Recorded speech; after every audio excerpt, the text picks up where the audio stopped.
Let me help you make an informed decision on your next set. I'll be going over the features, specs, and just a general overview of what you're looking at. Today we are looking at 265/65 R17 Kenda Klever RT KR601 tires. This is a Kenda brand tire. It is from the Klever RT KR601 series that they offer. This tire has a performance designation of all-weather, all-terrain passenger light truck tire. This tire has a 10-ply construction. I will go over what that means in just a moment. Some of the manufacturer-listed features of this tire include 3 full carcass plies of polyester ensure the best amount of protection from impact damage and punctures. Aggressive sidewall tread not only gains traction but protects against cutting, tearing, and abrasions. Robust bead protector shields the bead area and rim from close encounters with trail obstacles. Interlocking center tread blocks for aggressive off-road and snow performance. Large groove volumes maximize hydroplaning resistance, wet traction, and mud traction performance. High sipe density for excellent snow, ice, and wet traction. So to start, we will look at the tire size. This is one of the most important parts, if not the most important part of your tire shopping journey, because if you order the wrong size, they more than likely won't work on your vehicle. This tire size should be showing on the screen right now. So let's work from left to right and break down what these 3 numbers mean. There's so many specs to keep in mind when it comes to tires. Let me explain to you what all these sizes mean. The first number is for the section width of the tire.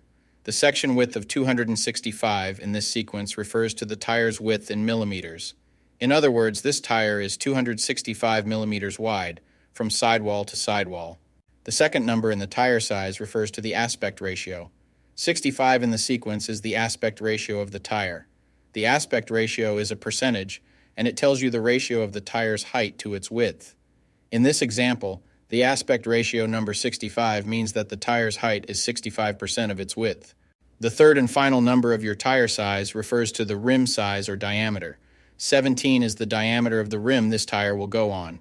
The rim size of 17 in this scenario indicates that this particular tire would fit a rim with a 17-inch diameter. Keep in mind this number is not negotiable. Unlike the first 2 numbers, you can't upsize and downsize this part. The only time this number will be different is if you are actually changing the size of your rim. So for example, if you find a fantastic deal on a set of 265/70 R17 tires, you absolutely cannot use them in place of your current 265/70 R16 tires, unless you are actually changing the rim size also from 16 to 17. Now, let's get into the other important info on a tire. Besides the 3 components that make up the tire size, the 3 other most important components are going to be the load index, speed rating, and ply rating or load range. Now I know what you're probably thinking. Am I buying a set of tires or am I doing a math equation? What the heck do all these numbers mean? Well, I'll dive into that in just a second. So this is where it gets a little more tricky. These 3 components will sometimes require some additional research to know what your vehicle needs. So let's start with the ply rating / load range. These tires have a 10-ply construction. Each designation represents a different term when looking at a tire. This can directly affect things like max tire pressure and also plays a part in the next 2 numbers we are going to talk about. When in doubt of the rating your vehicle requires, in most cases it is safe to go with the same rating your vehicle currently has, as long as it was replaced with the correct spec of tire last time they were replaced. Now let's talk about the other 2 components, load index and speed rating. Next to your tire size, you will see a number and letter combination like 120R. The number 120 is the load index. This is the number relative to the weight capacity of the tire. The higher the number, the greater the load carrying capability of the tire. Load index ranges from 0 to 150. If you are replacing your tires, they have to be the same or higher load index, never lower. For example, if your current load index is 120, a tire of the same size with a load index of 123 would work for you, but not a tire of the same size with a load index of 117. If you replace your tires and the new ones have a lower load index, the tire has a higher likelihood of bubbling and eventually blowing out. So make sure you pay attention to this when buying your set. So for the tire we are looking at today, the load index of 120 represents a weight capacity of 3,086 pounds. For my metric system using friends, that would be a capacity of 1,400 kilograms. Located next to the load index we just talked about, there is a letter. The letter R is the speed rating for this tire. This is the maximum speed sustainable for the tire.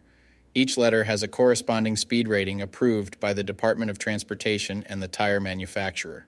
Alphabetically, the speed rating increases as the letters advance from A to Z. except for the letter H, which we'll explain in a minute. The most common speed ratings range from L, 75 miles per hour, to W, 168 miles per hour. High-performance racing tires speed rated 168 miles per hour or higher are marked ZR. Originally, tire speeds were just S, H, or V, S being the slowest, H being the middle, and V being the fastest. Over the years, as tire speeds have evolved, for whatever reason, H has always remained the same, 130 miles per hour. When Z-speed rated tires were first introduced, they were thought to reflect the highest tire speed rating that would ever be required, in excess of 240 kilometers per hour or 149 miles per hour. While Z-speed rated tires are capable of speeds in excess of 149 miles per hour, how far above 149 miles per hour was not identified. That ultimately caused the automotive industry to add W and Y speed ratings to identify the tires that meet the needs of vehicles that have extremely high top speed capabilities. So the speed rating of R in the case of this tire means that this tire is rated for speeds of 106 miles per hour or 170 kilometers per hour. While speed rating is important in some unique cases, you shouldn't spend a ton of time focusing and comparing tires based solely off of this.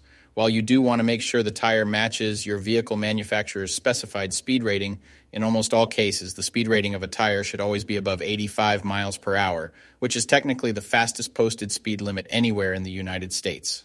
In conclusion, when looking at this set, make sure your current numbers and letters all match to ensure a seamless buying experience. Hopefully with the information I just provided you, you can make an informed tire decision. I'll be seeing you guys. Peace.